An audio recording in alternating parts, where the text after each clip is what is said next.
Tonight is a brand new episode of Aew Dynamite on TBS and also streaming live on HBO Max, emanating from the Fishers Event Center in Fishers, Indiana. Next week, of course, it's Aew Dynamite. Winter is coming. We're also getting closer and closer to the final pay-per-view of the calendar year for All Elite Wrestling, AEW World's End. And with that being said, could Tony Khan and his creative team have some surprises up their sleeve for tonight's episode of Dynamite? In this video, we're going to let you know 5 possible major surprises that could take place tonight live on Aew Dynamite on TBS.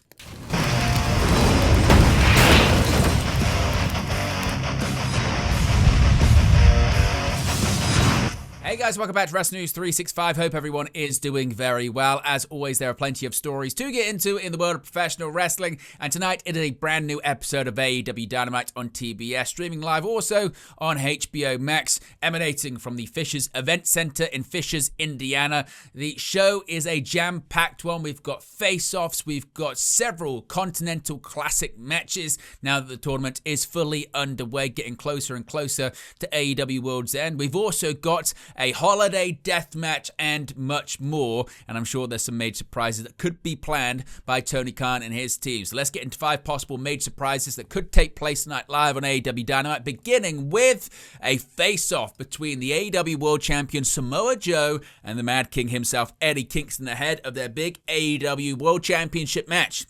Yes, next week on Aew Dynamite, winter is coming. A title opportunity is coming for Eddie Kingston as he challenged Samoa Joe, and the challenge was accepted and made official. Now, Eddie Kingston defeated AEW World Trios Champion and member of the Odds, Katsuyori Shibata, on AEW Collision before declaring his intentions to fight Samoa Joe for the AEW World title when AEW lands in Atlanta, Georgia next Wednesday. Tonight, he'll stand face-to-face with Joe in their final confrontation before their match. Now, Kingston will have to keep his eyes peeled and his head on a swivel for other members of the Ops and, of course, the Ops Dojo too. But if he's lucky, the unlikely alliance of Hangman Page and Swerve Strickland could possibly appear to even the odds, given their own ongoing conflict with Samoa Joe and the Ops. So this is quite an interesting one. I mean, look, both guys are very good on the mic, so I expect a pretty good segment and pretty good promos back and forth. Samoa Joe, his work on the mic is very, very strong, isn't it? Very, very good. And Eddie Kingston, it's largely his gimmick, isn't it? Yes, he can work in the ring, but he's best known for his promos, for his everyman-esque kind of character. So I expect a strong back and forth between the two. In addition to that, of course, Hook's going to play a part of this. Hook rejoining the Ops to assist Samoa Joe in the main event of AEW Full Gear inside that steel cage against Hangman Page. Now, Eddie Kingston, interestingly, said he actually didn't really begrudge Hook. He didn't blame Hook, and he doesn't hate Hook for rejoining the Ops. He actually is putting his aggression and his anger towards Samoa Joe for trying to sort of get in the ear of Hook and maybe lead him down a bad path. So it'll be interesting to see if Hook is involved in this segment, and maybe Hook, to really cement this heel turn, goes off on Eddie Kingston, and maybe suddenly Kingston does have a problem with Hook. And I think that's maybe, this is probably for next week's Major Surprises video for AEW Winter is Coming, but I think that's probably where the finish of next week's match is going, whereby maybe this evening on AEW Dynamite, Hook is involved in the segment, and maybe he doesn't go off on Eddie Kingston. Maybe he sort of shows reluctance to do it and says he doesn't want to get involved in this, and yes, he's part of the Ops, but he also respects Kingston, and he's a good friend of his, and, you know, you don't have to worry about that. And then maybe next week, Hook does exactly what he did at Full Gear, which is assist Samoa Joe in retaining this time the AEW World Championship, maybe once again hitting a person with a championship bout. That might be the direction that it goes in. And it also does feel like, as I mentioned previously, this is building towards a World Trios Championship match. Of course, the Ops still are in possession of the World Trios Championships. I know they've started to say that Samoa Joe is a double champion, but the World Trios Championships in the past have been defended under the Freebird rule, and I think that could be a scenario here. And given the alliance of Hangman Page and Swerve Strickland, I think eventually we're probably going to be building to a match that involves Hangman, Swerve, and Eddie Kingston facing off against the Ops for the AEW World Trios titles. Whether that's not next week, of course, because Kingston's challenging for the AEW World Championship. I don't know if that happens at AEW World's End. Maybe it happens on a Dynamite before then. We'll have to wait and see. As far as who Joe's next challenger is going to be, I mean, it could be interesting because, of course, at one point, Samoa Joe did actually defend the AEW World Championship in a three-way match against Swerve Strickland and against Hangman Page, and he was victorious in that match. Retaining the AEW World Championship in the process. So perhaps they run that one back. That was at AEW Revolution back in 2024. Do they do the same thing at AEW World's End? It's a completely, I guess, different situation there. Maybe the alliance is going to be tested between Hangman and Swerve. Maybe it's just going to be Joe versus Swerve. I'm not too sure because you would think, I mean, it depends how long Joe's going to hold the title for as well. If Joe truly is going to be just a transitional champion, maybe this was a way of getting the AEW World Championship onto Swerve without Hangman being the one to drop it to him. But that's for a future video. So they've got the face-off this evening. Seeds will be planted, and certainly it will be hyped up. Their match next week at AEW Dynamite Winter is coming. Now, before we move on to the next number on this countdown list, a reminder, this video is brought to you in collaboration with all of our great affiliates. That includes NordVPN. Now, tonight's AEW Dynamite is, of course, in the United States, streaming live on HBO Max. It's also on TBS. Over here in the UK and around the world, you can access it on Triller TV. Now, AEW have pretty much their entire back catalogue on Triller TV. Yes, that's every episode of AEW Dynamite, every episode of AEW Collision, every episode of AEW Rampage, Dark Elevation, every single AEW pay-per-view, and you can get AEW Plus for like $4.99 a month. It's a fantastic value, and in addition to that, you can then buy AEW pay-per-views at a discounted rate. They also do AEW pay-per-view bundles at a discounted rate. For example, I've already purchased AEW World's End. I purchased it back in November when I could purchase AEW Full Gear and AEW World's End for a discounted bundled rate. And you can too. Of course, in the United States, those pay-per-views are a little bit more expensive. I know they're discounted on HBO Max, but still, they're a little bit more expensive. How about you change your location via a VPN like NordVPN to over here in the UK and make the most of Triller TV? You can use our custom link. That's nordvpn.com/WN365. Once again, that's nordvpn.com/WN365. Or you can scan that QR code right there. It's available in the video description below. It'll be pinned in the comment section. If you're in the United States, you can get up to 77% off plus 3 months extra. But don't think it's just the guys in the US. Also around the world, you can utilize NordVPN and you can save yourself a lot of money when it comes to all of these different subscription streaming services because you can access different catalogs via all of these different streaming services like Netflix, etc. by changing location. So make the most of our offer. You can save yourself some money and support this channel in the process. Right, let's move back on because tonight is the continuation of the AEW Women's World Tag Team Championship Tournament and things are going to get pretty violent to say the very least.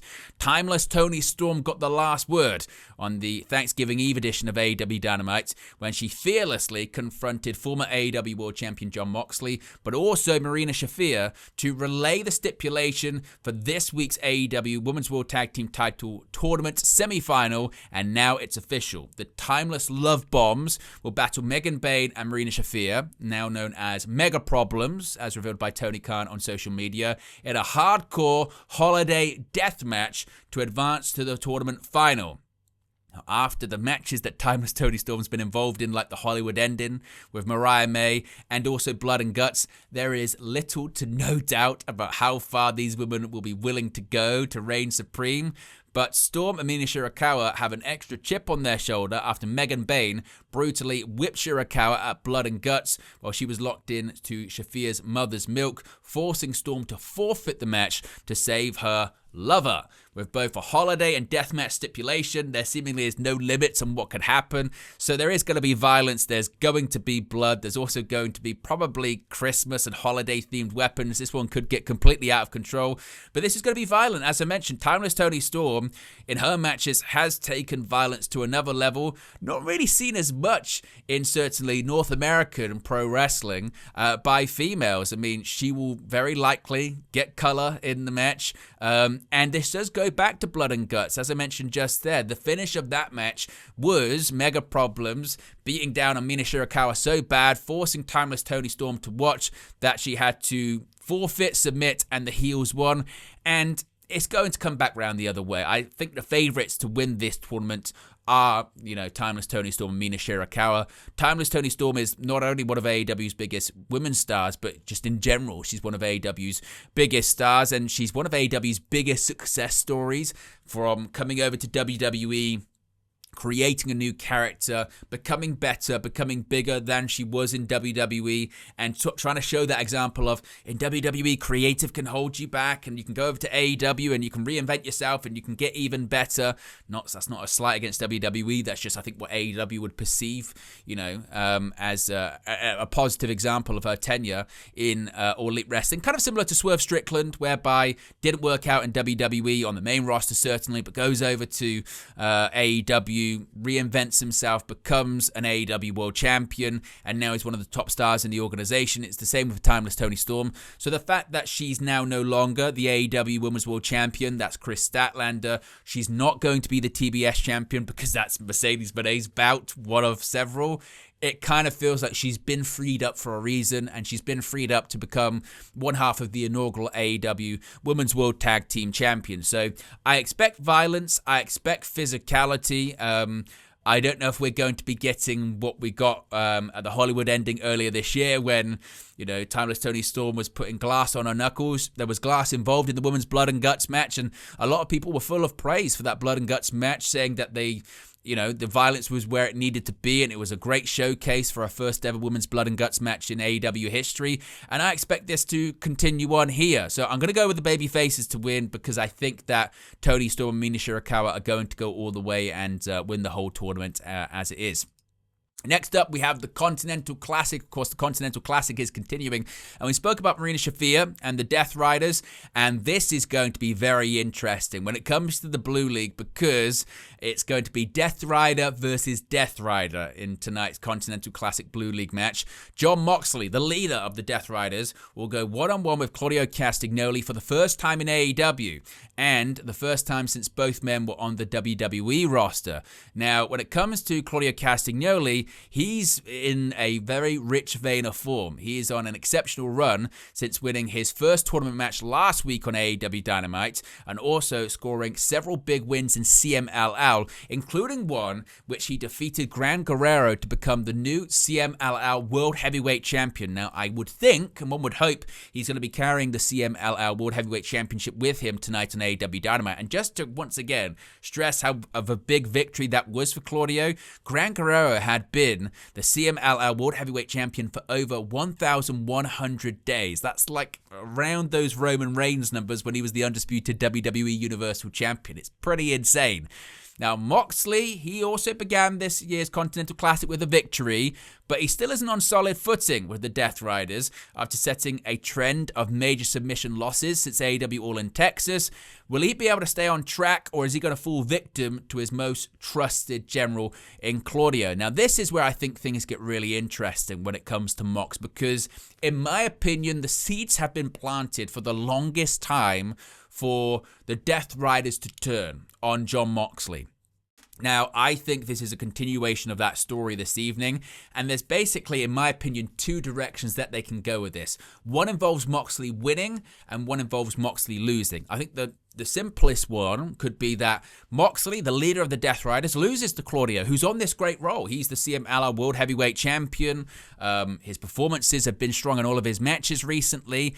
And as we spoke about with Mox submitting quickly, maybe Claudio locks him in a submission hold. Maybe he submits to the giant swing, akin to kind of Chris Jericho when he submitted to the giant swing against Claudio in Ring of Honor. Maybe that's kind of similar situation there. So you have a situation whereby Claudio defeats Moxley, maybe by submission, and then maybe once again it's Moxley. Is he turning into a coward? Is Moxley becoming weak? And if Claudio's defeating Moxley and he's making him tap out, then why is Mox the leader of the Death Riders instead of Claudio? Shouldn't Claudio be the leader of the Death Riders? He's the one with a World Heavyweight Championship. He's the one defeating Moxley.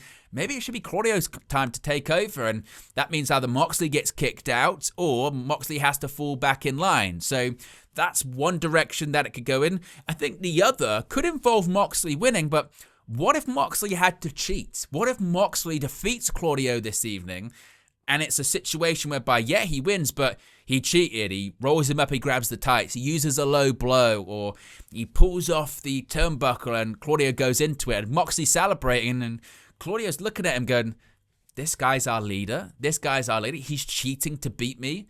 What about honor? What about, when we were in the Blackpool Combat Club and it was about no shortcuts and it was about, fighting and grit and about death jitsu and all this stuff that you like to talk about. You're no leader. You're no fearless leader. There's no paradigm shift that you're doing. You're a fraud. And maybe that's, once again, the seeds being planted. So I think this is the next step of the Death Riders eventually turning on Moxley. How we get there, that's just going to be very, very interesting. So that's going to be one to watch, certainly, no doubt. Of course, we maybe could see a situation where it goes to a time limit draw to kind of protect both, but I would prefer AEW to take a direction with this. Is it Claudio wins and he's looking at Mox, or does Mox win, but the way that he does it, Claudio's still looking at him? I think either way, coming out of this match tonight, Claudio should be giving Moxley the side eye of, something's wrong here and we need to change in the Death Riders.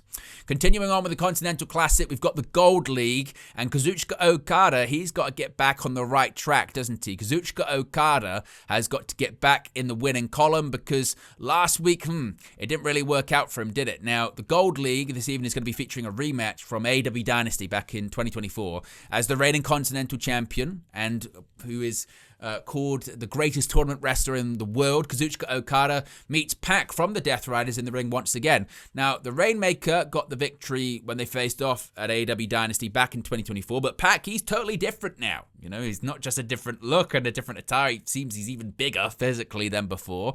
And Okada's coming off that defeat last week, of course. Okada lost to Kyle Fletcher, and he looked very, very frustrated by that loss. And once again, that's 2 years in a row in the Continental Classic that he has lost against his fellow member of the Don Callis family.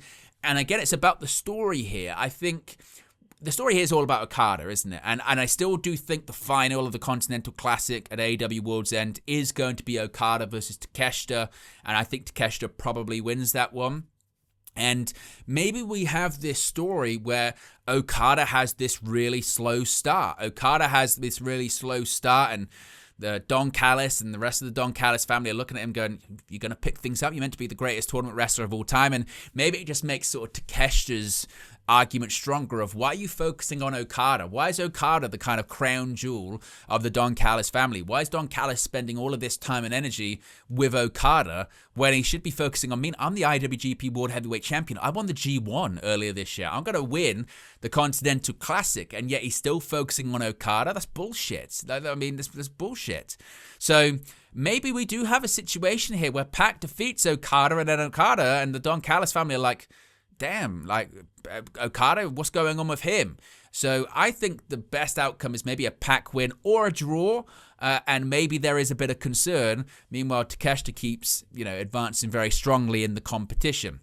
And finally, the final Continental Classic match of the evening is featuring once again a member of the Don Callis family. Two names that picked up victories last week in Kyle Fletcher and Kevin Knight. Now, in a first-time singles encounter between two of AEW's brightest stars, the Proto-Star, Kyle Fletcher, will face the Jet, Kevin Knight, in Gold League competition. Both men are tied on the leaderboard with 3 points, and the winner will take one step closer to advancing to the league finals at AEW World's End. Fletcher and Knight are well matched with mutual round-robin tournament experience from their respective times in New Japan Pro Wrestling. So the question is, which young star is going to win their match this evening? I'm going to go with Kyle Fletcher. I think Fletcher will be booked strong, and I also think the story might be going into AEW World's End, because of course you've got the semi-finals and the finals. You've got the league finals, and then of course you've got the finals of the tournament itself. I think the finals, the league finals of the Gold League might end up being once again Kyle Fletcher versus Kazuchika Okada, and Okada gets his win back against Fletcher, and I think that's the direction that's going. So I think that Fletcher is going to kind of blitz this Gold League. So I think he'll win this evening. Of course, it'll be a good match, but I think Fletcher wins. Of course, he's getting the big push in All Elite Wrestling, isn't he? So there you go, guys. There are 5 possible major surprises that could take place tonight live on AEW Dynamite. What are your thoughts? What are your opinions? What are your predictions? Let me know, as always, in the comment section below. Be sure to smash a like on the like button. Be sure to subscribe, bottom right-hand corner, and I'll speak to you again very, very soon.